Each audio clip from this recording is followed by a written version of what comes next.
¿Contentos? Bien. Le damos las gracias a cada uno de ustedes hoy en esta mañana por estar con nosotros. Siempre es un orgullo, un placer de tenerles a todos ustedes durante nuestro culto de adoración. Queremos dar la bienvenida a todos, especialmente a todos ustedes que nos visitan por primera vez hoy en esta ocasión. Miro algunos que no he visto antes, solo que me imagino que es primera vez que están con nosotros. Estamos contentos con su presencia. Si usted nos visita y tiene alguna necesidad espiritual, le rogamos pues que usted se ponga en contacto con nuestros ancianos, o al final de este sermón estarán dos de nuestros ancianos aquí enfrente que pueden pasar al frente y comunicarles la necesidad espiritual que usted pueda tener. E incluso, antes de que seamos despedidos con la última oración, se parará ante nosotros un hermano que habrá de preguntarle que si acaso usted tiene alguna necesidad espiritual por la cual debemos de orar. Estamos aquí para ayudarle. Queremos que usted se sienta en casa y que nos dé la oportunidad, el privilegio de poder ayudarles con cualquier necesidad espiritual que usted pueda tener. Pero para usted que nos ha estado visitando ya con tiempo, espero que para este alcance usted ya entienda, ya conozca qué es lo que el Nuevo Testamento nos enseña concerniente a nuestra salvación. Queremos nosotros que usted entienda completamente que Dios ha enviado a su Hijo unigénito a este mundo porque Él nos ama, pero vino con un propósito de morir por usted y por este servidor suyo. Pero para poder estar en Cristo Jesús necesitamos que hacer algunas cosas que el Nuevo Testamento nos enseña, y si usted ya las conoce, ya las entiende, ya sabe bien lo que tiene que hacer y está listo, lista, nosotros estamos listos, preparados para ayudarle, para que usted tome ese paso importante en su vida. Si aún todavía existen algunas dudas o preguntas que usted tenga concerniente a todo esto, queremos nosotros sentarnos con usted y tratar de explicarle bíblicamente todo lo que pueda ser de duda en su mente, para que así usted se sienta tranquilo, tranquila en lo que va a ser ante los ojos de Dios. También, si acaso en esta mañana tenemos nosotros a personas quienes nos visitan, miembros del cuerpo de Cristo Jesús, y nos visitan de otras congregaciones, estamos contentos por su presencia. Queremos decirle que al salir de este lugar y al regresar a su lugar donde usted se reúne, que lleve saludos de esta congregación. Nosotros también queremos darle saber que si acaso usted es miembro del cuerpo de Cristo Jesús y anda en busca de una congregación en donde usted quiere poner su membresía, queremos nosotros que nos considere. Puede hablar con los ancianos si acaso tiene alguna pregunta. Ellos le habrán de comunicar todo lo necesario para que así usted haga su decisión y poder colaborar, trabajar con nosotros para la honra y gloria de nuestro Señor Jesucristo. We want to welcome each one of you this morning. We're so thankful for the opportunity that God has given us to be able to come together and worship Him in spirit and in truth. We want to welcome you, our visitors, especially those that are visiting with us for the very first time. I see some new faces, and I'm very happy always to see new faces among our audience. We're so thankful that you have chosen to be with us this morning. We want to let you know that we are here to help you. Therefore, is there any spiritual necessity within your life, we're here to help you. At the end of the sermon, we will give an invitation to our elders who will be up front, and you can come and talk to one of them, or you can do it privately, whatever you wish in doing so. Furthermore, at the end of our services, before we are dismissed with our last prayer, there'll be one of our brothers here in front, and will be asking the question, is there anyone that has any spiritual need in your life that we need to pray for? At that time, you can make it known to us, and we will be glad to serve you. For those of you who have been visiting with us for quite some time, I am well aware that you are well aware of the fact that the New Testament teaches that we need to be in Christ Jesus And there are certain things that you and I have to do in order to meet that criteria within our lives.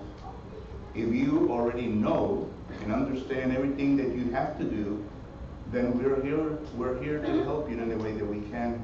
However, if there's any doubt, any questions that you might have concerning this process, we want to sit down with you and we want to explain to you exactly what the Word of God teaches concerning those things.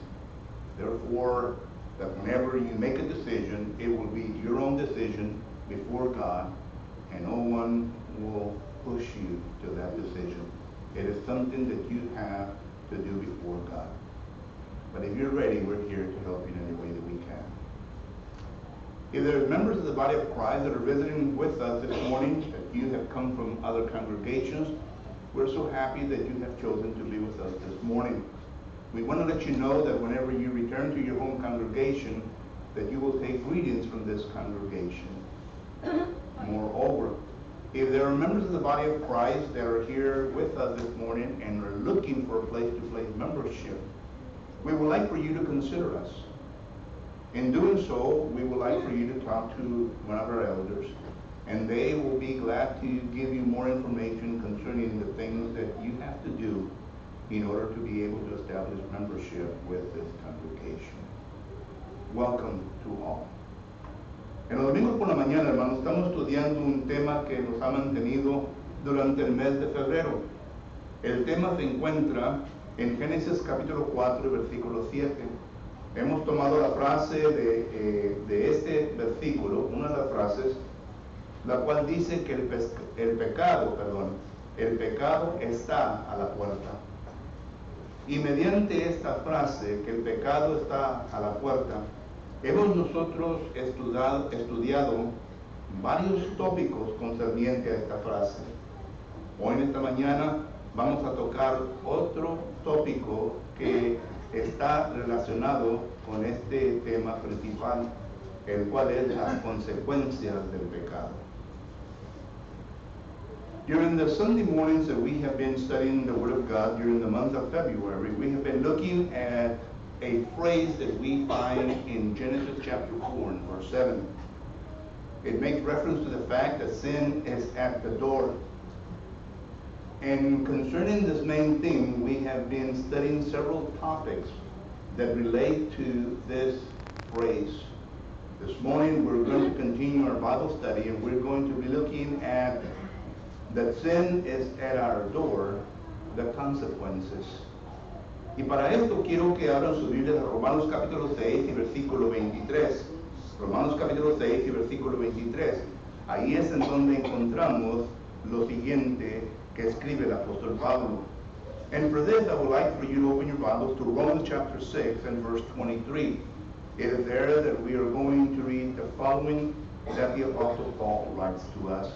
Romanos capítulo 6 y versículo 23 dice, porque la paga del pecado es muerte, mas la dádiva de Dios es vida eterna en Cristo Jesús, Señor nuestro.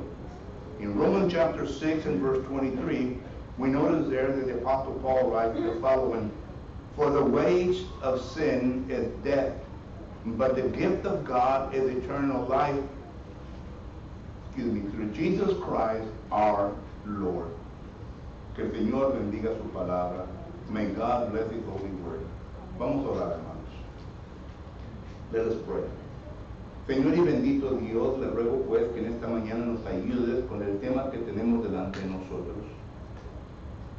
Esté con este servidor suyo, eterno Dios, para que lo pueda exponer de una manera que todos podamos entender. Esté con la audiencia para que puedan comprender, eterno Padre, y ver lo que tu palabra nos enseña concerniente a las consecuencias del pecado. Heavenly Father, I ask this morning that you will be with thy servant, Father, that I may be able to expound your word according to your will, and that you will be with those that will be hearing your word, Father, that they will understand everything that will be preached to them, and that they may assimilate those things in their life which are yet not done so. Lo pedimos todo esto en nombre de Cristo Jesús. We ask for this in the name of your Son, Jesus Christ. Amen. Una de las cosas que miramos nosotros, bueno, primeramente en Romanos capítulo 6 y versículo 23, miramos nosotros que el apóstol Pablo está hablando de una consecuencia concerniente al pecado cuando entra en nuestra vida. Pero más tarde vamos a tocar sobre este punto. Primeramente quiero empezar en decir lo siguiente, que el pecado en nuestra vida trae consecuencias severas, consecuencias que pueden destruir mi vida, consecuencias que pueden destruir la vida de alguien más, consecuencias severas que pueden destruir a toda una congregación y aún también a toda una familia. Quiero primeramente empezar mirando en la palabra del Señor concerniente a que una de las consecuencias del pecado que puede destruir y puede causar problemas severos en la congregación es lo siguiente. Primeramente miramos nosotros que la palabra del Señor tiene varios ejemplos que nos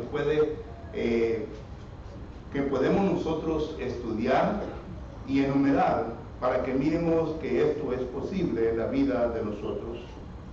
Pero quiero usar solamente dos ejemplos para que nosotros podamos entender la severidad y también la potencia de destruir no solamente la vida de un ser humano, pero también destruir la vida de la congregación.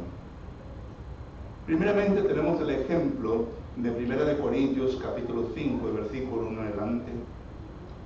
Aquí tenemos nosotros a un joven que vivía en un ambiente en donde el pecado no se consideraba algo severo, que el pecado no se consideraba como una cosa destructiva en la vida de uno, mucho menos en la vida de la congregación. Este joven se le hizo muy fácil tomar la mujer de su padre y causar fornicación que aún ni se nombraba entre los gentiles. Y él estaba viviendo muy a gusto concerniente el pecado en su vida.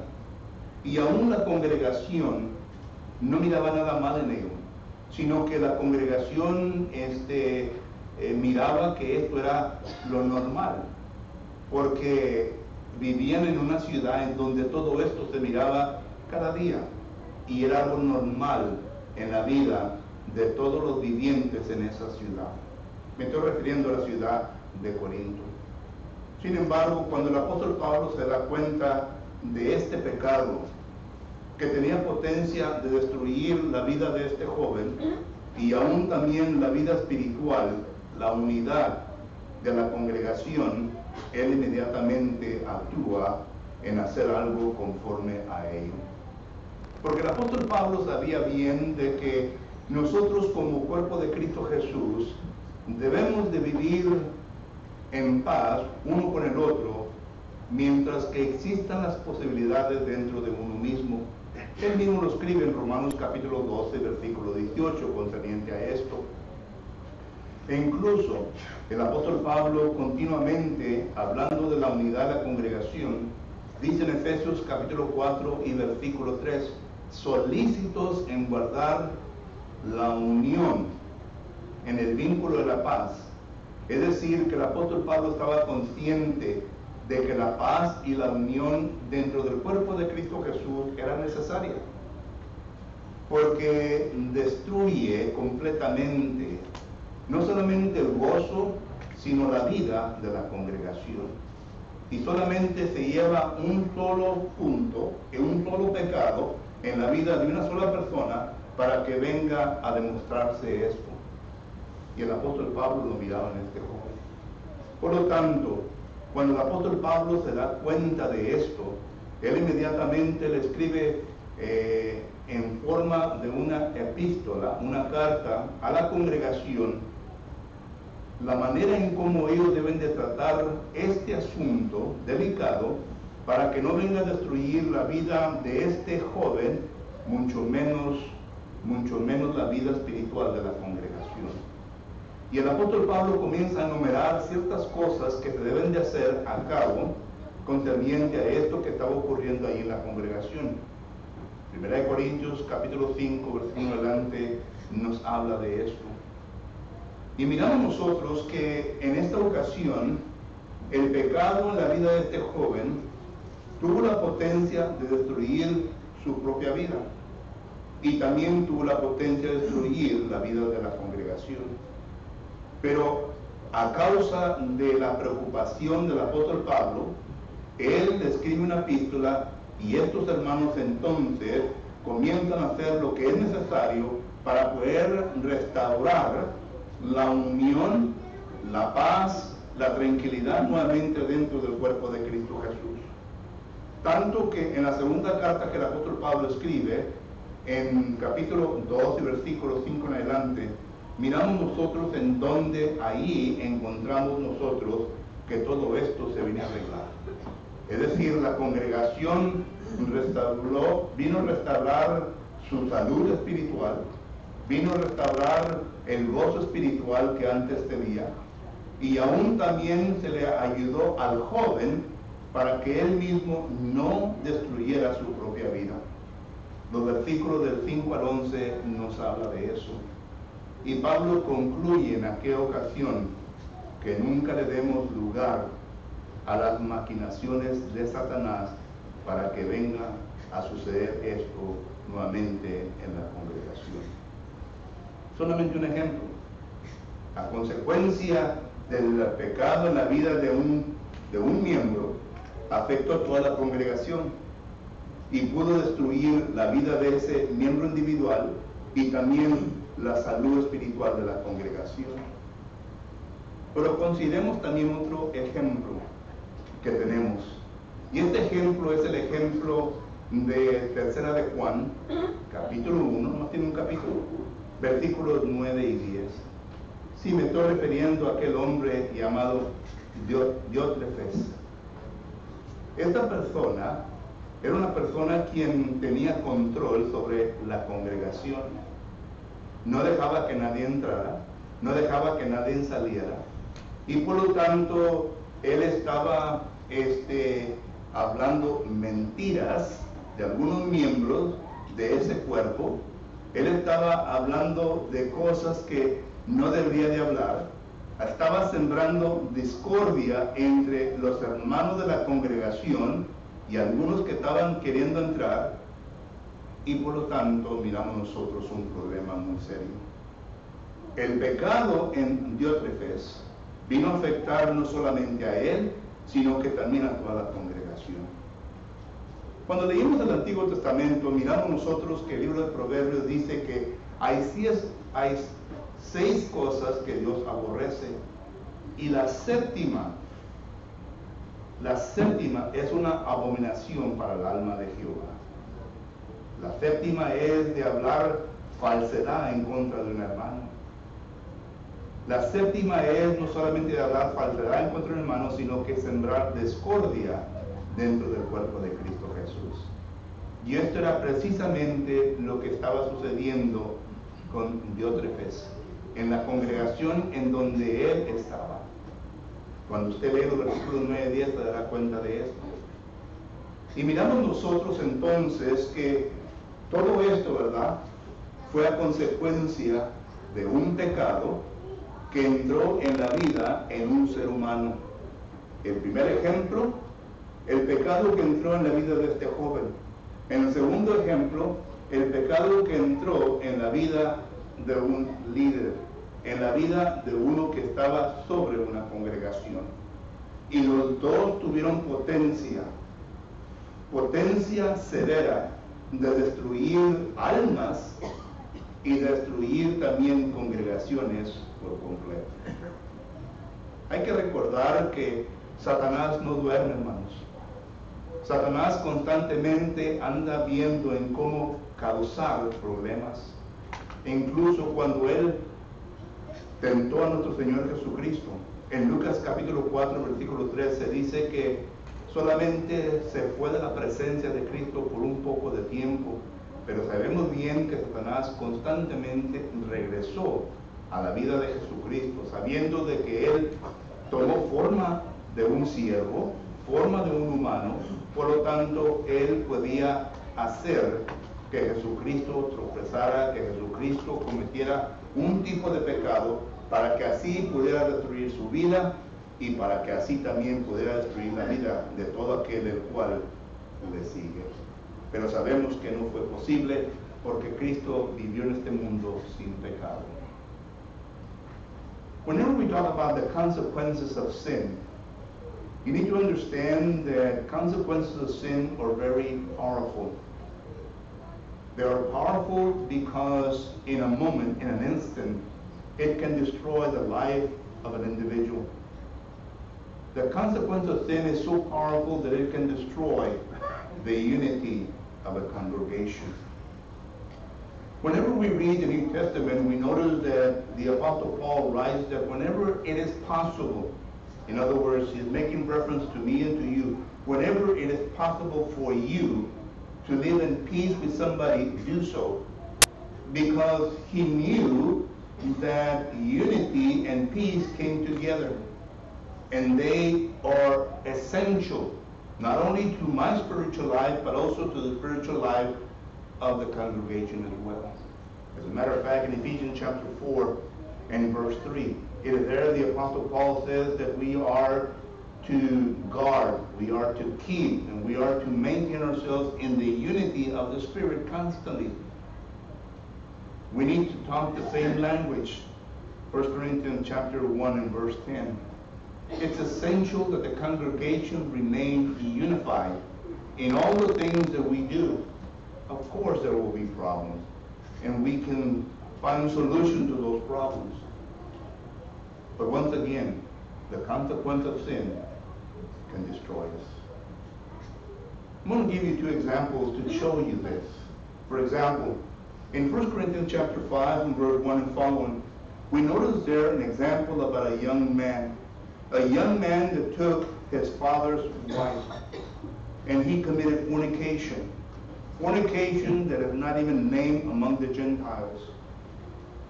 And therefore, we notice that this not only affected his life, but affected also the life of the congregation.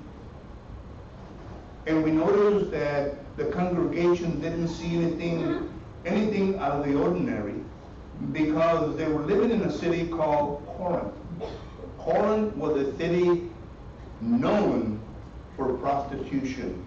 Corinth was a city known for homosexuality. Corinth was a city known for all of this corruption. And therefore, the people that live in that city did not find it out of the ordinary to see someone in that situation. And when this young man becomes involved in this fornication situation, the church there doesn't even do anything about it. They assume and accept that relationship if the young man was okay with it. But according to God's will, that is a sin. And therefore the Apostle Paul made it necessary in order to inform not only the individual but the congregation concerning the powerful consequences of that sin in his life. And therefore the Apostle Paul makes it known to the individual and makes it known to the congregation the things that they need to do in order to resolve this issue as soon as possible. Or otherwise it was going to destroy the unity of the congregation. It was going to destroy the joy of the congregation. It was going to destroy the peace within the congregation. And we notice that the Apostle Paul does a good job at it, because whenever we read 2 Corinthians chapter 2 and verses 5 and following, we notice that the young man is restored. He repents of his sin. And we notice that the peace and the joy and the unification of the church is once more established within the congregation. Sin and its consequences are terrible, because it can destroy the life of an individual, but also it can destroy the spiritual life of a congregation. Take, for example, another example.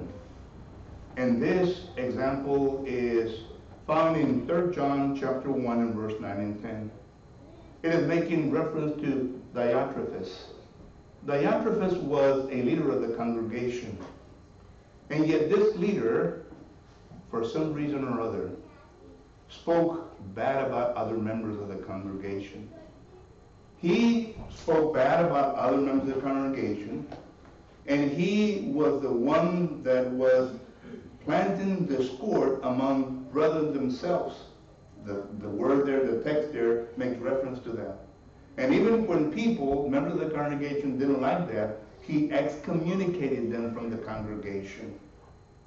Notice, the sin came in Diotrephes' life, and because of the sin, it corrupted him. And also it corrupted the life and the spiritual life of the congregation. Now, we are not told if this congregation resolved its issue, but he gives another man, Demetrius, as an example in how they should be towards one another.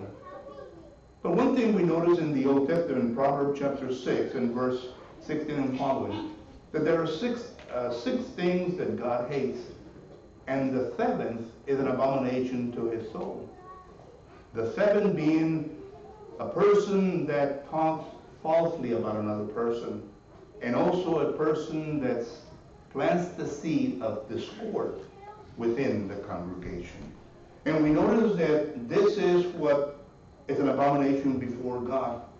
For therefore, we notice that when sin enters into the life of an individual, and I've spoken about an individual, young person, and about another congregation, and also about a leader in the congregation, that both of these situations are very explosive. And we need to understand, and we need to be ready in order for us to understand that this needs not to be demonstrated within a congregation, because it will destroy the joy and the love of the congregation. Segundo, hermanos, miramos nosotros que la consecuencia del pecado no solamente destruye al individuo y a la congregación, pero también tiene la potencia de destruir al individuo y a la familia. Pongan atención, al individuo y a la familia. Miramos nosotros que cuando la palabra del Señor nos enseña concerniente a estos ejemplos, considera lo siguiente. Tenemos primeramente a Lot. ¿Recuerdan de Lot? En Génesis capítulo 13, versículo en adelante, miramos nosotros que Lot era el sobrino de Abraham. Pero era un sobrino que tenía la raíz de codicia. La codicia entró en su vida. En ese instante miramos nosotros que los pastores de Lot y los pastores de Abraham tuvieron un problema. Y Abraham, siendo el hombre sabio que la Biblia lo presenta ser, vino a Lot y le dijo, mira, para que se arregle este problema, tú escoge. Tú escoge lo que tú quieres coger, y donde tú escojas, yo entonces me voy para el otro lado. Y Lot, como tenía la raíz de codicia, él ve la llanura del Jordán y escoge esa parte para él, porque miró que eso era lo más agradable y lo mejor para él y su familia y sus pastores y sus animales. Y Abraham le dijo, ok, escoge. Pero lo que Lot no supo, que en ese momento que él hizo esa decisión, el pecado de codicia, de avaricia, le estaba causando que llegara a ese punto. Y cuando llegó, consideren pues lo que vino a ocurrir en el futuro. En el futuro miramos nosotros que esa codicia, esa raíz de codicia, lo llevó a las ciudades más corrompidas en aquel entonces. Génesis capítulo 19 nos habla de esto. Y no solamente vivió Lot en medio de estas ciudades corrompidas, sino que sus hijas se vinieron a corrompir. Y su esposa se vino a corrompir a consecuencia de la decisión que hizo Lot. Tanto que la maldad llegó a los oídos de Dios, y Dios entonces envió a ángeles para destruir estas ciudades. Pero antes de destruir las ciudades, fueron a la casa de Lot para decirle que tenía que salir, porque Dios iba a destruir a estas ciudades. Y los ángeles le dijeron, sal pronto, llévate a tu familia, a tus hijas, a tus yernos. Pero no vemos nosotros en la palabra del Señor que los yernos se fueron. Las hijas se fueron, pero no los yernos. Miramos nosotros que al salir, tanto le causó molestia a la esposa de Lot, que ella volteó hacia atrás y se convirtió en un pilar de sal. Todo esto, ¿a consecuencia de qué?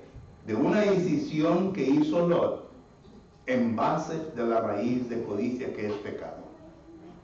Es pecado. Y todo esto vino a suceder a la vida de Lot. E incluso lo último que miramos de la historia de Lot es que sus dos hijas cometieron incesto con su padre. Lo emborracharon, tuvieron relaciones sexuales con él. Y a base de eso vinieron varias criaturas a esta vida. Qué tristeza.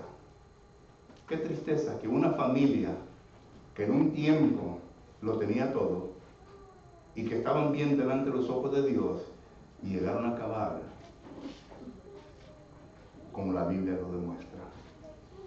Qué tristeza. El otro ejemplo es el ejemplo de Acán. La semana pasada estuvimos viendo que las vías por donde entran el pecado, los ojos, y Acán por ahí entró el pecado de él.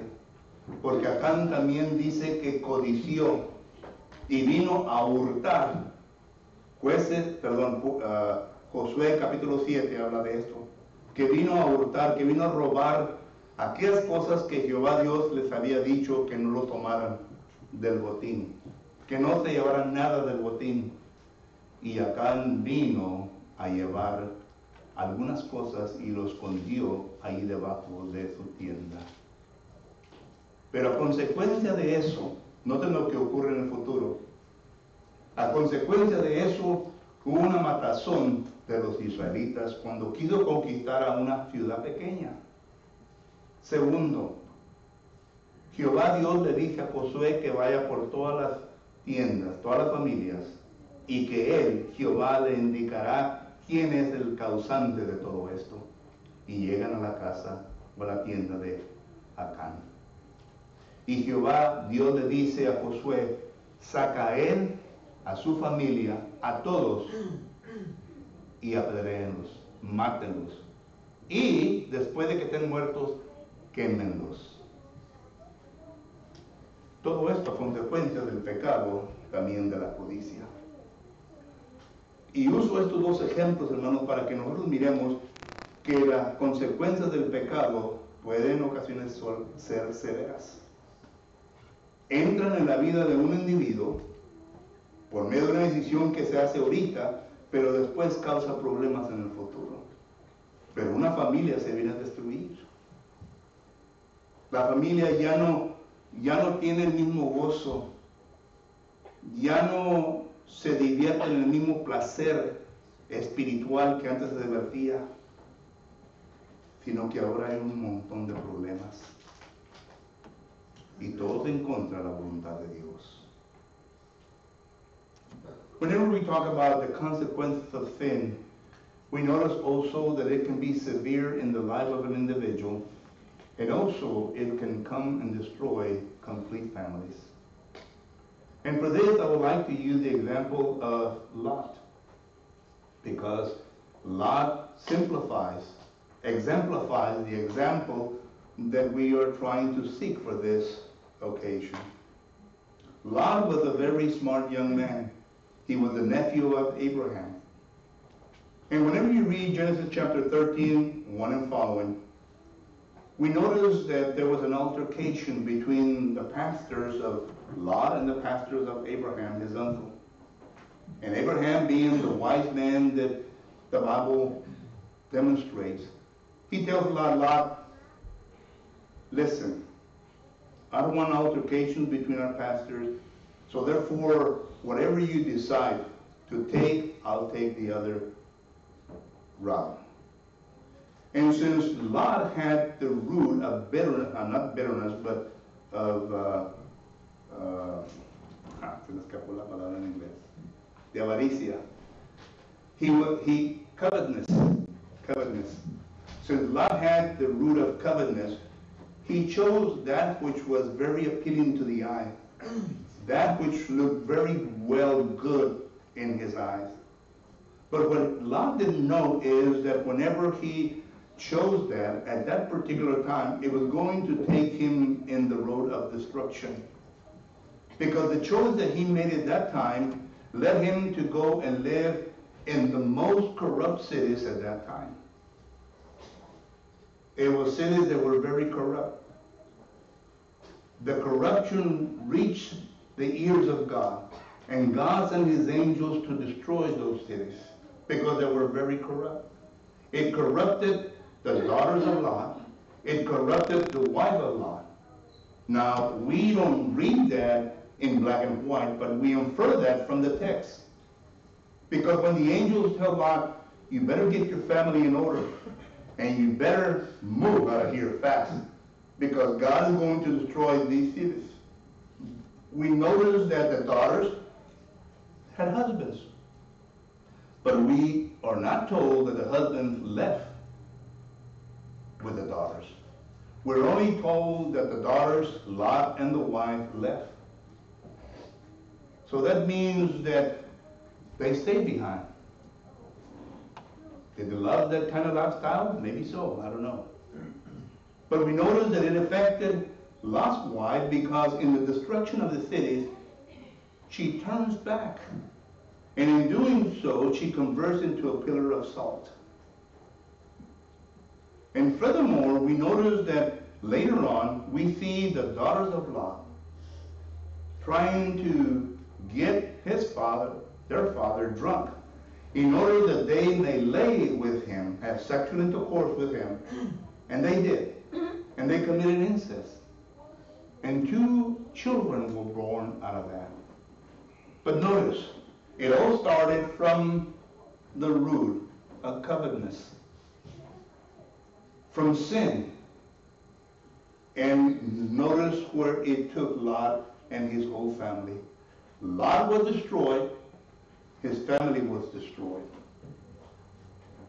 But then we have the example of Achan.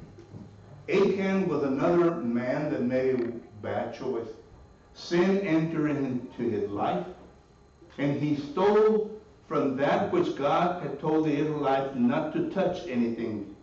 He stole from that, and he took it to his tent. He buried there in his tent all of that he stole. But notice the process. Joshua sent a group of people to go conquer a small city, and they couldn't. Look at all the people that were killed. Second, we notice that when Joshua goes before the Lord says, I will take you to the man responsible. And he took him to Achan. And he told you, take this man out, and you take his family, and you stone them to death. And after they're dead, you burn them. The whole family was destroyed because of one simple fact, that sin entered into the life of these people. So sin has severe consequences. Pero no solamente el pecado tiene sus consecuencias severas, como ya lo hemos visto, en individuos y la congregación, en individuos y la familia, pero también tiene consecuencias en uno mismo. La palabra del Señor nos enseña que nosotros somos una tricotomía. Génesis capítulo 2 y versículo 7 dice que nosotros, el ser humano, hemos sido formados del polvo de la tierra y que se nos ha soplado el Espíritu de Dios, y a consecuencia de eso nos hemos convertido en un ser viviente. Génesis capítulo 2, versículo 7 nos habla de eso. Pablo habla de la tricotomía en 1 Tesalonicenses capítulo 5, versículo 23. Habla de cuerpo, habla de espíritu y habla de alma. Pero una cosa interesante Miramos nosotros en Jeremías capítulo 2 y versículo 22, que cuando el pecado entra en nuestra vida, mancha. Entonces yo me pongo a analizar el texto y le pregunto, Señor, ¿qué es lo que se mancha? Porque ahí en Jeremías capítulo 2 y versículo 22 no nos da a entender específicamente qué es lo que se mancha. ¿Se mancha el cuerpo? ¿Se mancha el espíritu? ¿Se mancha el alma? ¿Qué se mancha en mi vida? Cuando ya entonces voy al Nuevo Testamento y leo 1 de Pedro capítulo 1 versículo 22, en donde dice que a consecuencia de escuchar el Evangelio y obedecerlo, venimos a purificar vuestras almas. Ahora, ese texto no me dice claramente qué es lo que se mancha, pero sí me dice qué es lo que se viene a purificar. Es el alma. Y si el alma entonces se viene a purificar, esto quiere decir que el alma es la que se mancha. Es la que se mancha. El pecado viene y entra en mi vida y mancha mi alma. Y cuando mancha mi alma, entonces yo tengo problemas severos. Tengo problemas severos en mi hombre interior. Porque el pecado ya viene a contaminar mi capacidad de razonamiento. El pecado ya viene a contaminar mi mente. Viene a contaminar mi sensibilidad. Viene a contaminar mis emociones. Y todo esto lo vemos en el Antiguo Testamento y el Nuevo Testamento. Por ejemplo, concerniente a nuestro razonamiento, usted seguramente ha leído el texto de Isaías capítulo 5, versículo 20, en donde allí el profeta dice que los israelitas, ya que se habían manchado su alma con el pecado, a la luz le llamaron tinieblas, a la tiniebla le llamaron luz, a lo bueno le llamaron malo, a lo malo le llamaron bueno. Es la capacidad de nuestro razonamiento. El pecado entonces viene a corrompir nuestro razonamiento. Y no podemos nosotros razonar bien cuando el pecado está en mi vida. Es por esto que hacemos decisiones equivocadas. No hacemos decisiones correctas concerniente a la voluntad de Dios, porque no estamos razonando correctamente. Ha afectado mi hombre interior y me causa problemas. Porque leo la Biblia y no entiendo. Esto es la parte mental. La parte mental es la que viene a precedir. Y no entiendo. Y regreso nuevamente a lo que dice 1 Corintios capítulo 2, versículo 14. El hombre natural no puede percibir las cosas espirituales, ni lo entiende. Porque por causa del pecado que está en mi vida, que ha corrompido mi mente, se ha entenebrecido mi mente. Y ya no puedo yo entender correctamente, no puedo razonar y no puedo percibir lo que estoy leyendo correctamente. Entonces, ¿qué es lo que sucede? Hay corrupción en mi vida. ¿Y qué de la sensibilidad y qué de las emociones? Lo mismo. Ya no siento yo el gozo que debo de sentir en Dios. Adán ya no sintió el gozo que sentía cuando caminaba con Dios en el huerto, sino que ahora él sentía la presencia de Jehová Dios y si no se escondía. Ya no había ese gozo de querer abiertamente esperar a Dios para caminar juntos. El pecado viene y nos afecta nuestra vida. Porque sabemos bien que la ira de Dios está sobre nosotros.